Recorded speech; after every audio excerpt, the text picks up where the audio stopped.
14 मार्च 2025 शुक्रवार। पहला पाठ नबी एजेकियल का ग्रंथ अध्याय 18 पद संख्या 21 से 28।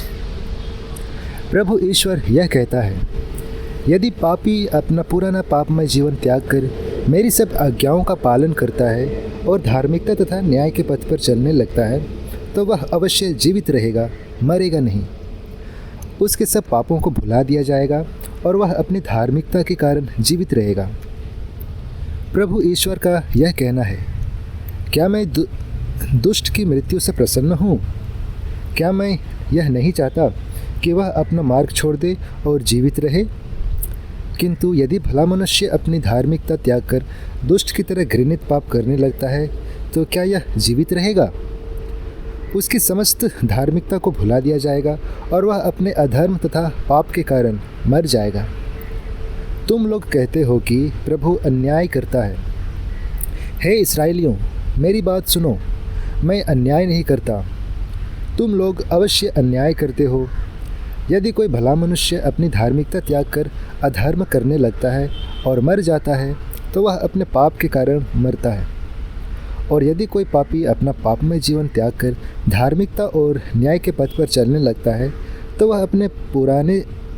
वह अपने जीवन को सुरक्षित रखेगा।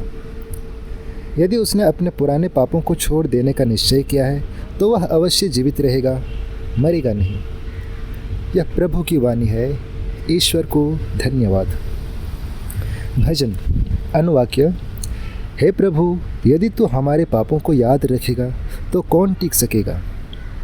हे प्रभु, मैं गहरे गर्त में से तेरी दुहाई देता हूँ। हे प्रभु, तू मेरी पुकार सुन और मेरी विनती पर ध्यान देने की कृपा कर। अनुवाक्य। हे प्रभु, यदि तू हमारे अपराधों को याद रखेगा तो कौन टिक सकेगा? हे प्रभु, यदि तू हमारे पापों को याद रखेगा तो कौन टिक सकेगा? तुझ से पापों की क्षमा मिलती ही है, इसलिए लोग तुझ पर श्रद्धा रखते हैं। अनुवाक्य। हे प्रभु, यदि तू हमारे अपराधों को याद रखेगा तो कौन टिक सकेगा? प्रभु ही मेरा आसरा है, मेरी आत्मा उसके प्रतिज्ञा पर भरोसा रखती है। भोर की प्रतीक्षा करने वाले पहरेदारों से भी अधिक मेरी आत्मा प्रभु की राह देखती है। भोर की प्रतीक्षा करने वाले पहरेदारों से भी अधिक इस्राएल प्रभु की राह देखता रहे। अनुवाक्य। हे प्रभु, यदि तू हमारे अपराधों को याद रखेगा तो कौन टिक सकेगा? क्योंकि दया सागर प्रभु उद्धारतापूर्वक मुक्ति प्रदान करता है, वह इस्राएल को सब अपराधों से मुक्त करेगा। अनुवाक्य।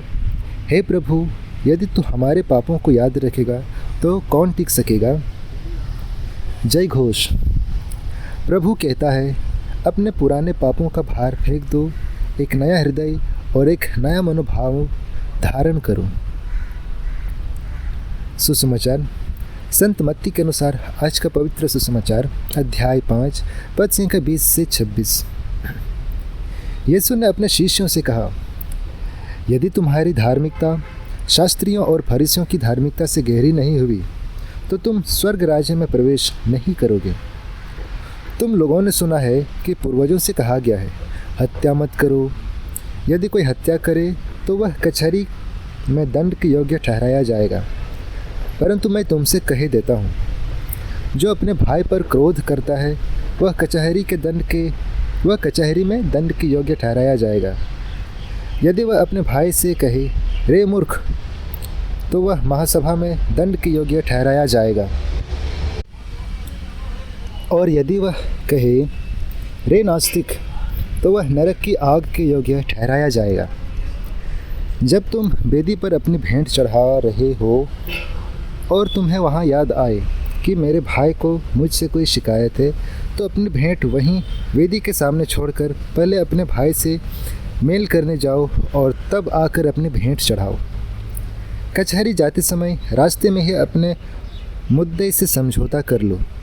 कहीं ऐसा ना हो कि वह तुम्हें न्यायकर्ता के हवाले कर दे, न्यायकर्ता तुम्हें प्यादे के हवाले कर दे और प्यादा तुम्हें बंदीगृह में डाल दे। मैं तुमसे कह देता हूँ, जब तक कौड़ी कौड़ी न चुका दोगे तब तक वहाँ से नहीं निकल पाओगे। ये प्रभु का सुसमाचार है। हे ख्रिस्त, तेरी स्तुति हो। तो आइए आज के दोनों पाठों पर हम मनन चिंतन करेंगे और इसे हम सुनेंगे फादर पॉल राज के द्वारा। और वो बताते हैं, जैसे ही हम इस पवित्र उपवास के मौसम में यात्रा करते हैं तो आज के सुसमाचार पाठ मत्ती अध्याय 5 और 20 से 26 पद में हम पढ़ते हैं। हमें धार्मिकता और मेल मिलाप के लिए गहरे आह्वान की याद दिलाता है। यीशु हमें सिखाते हैं कि हमारा धर्म शास्त्रियों और फरीसियों के धर्म से अधिक होना चाहिए। केवल बाहरी अनुष्ठानों से परे हमारे दिल की गहराई तक पहुंचना चाहिए। इन पदों में मसीह अपने अनुयायियों के बीच धार्मिकता और मेल मिलाप के महत्व पर जोर देते हैं।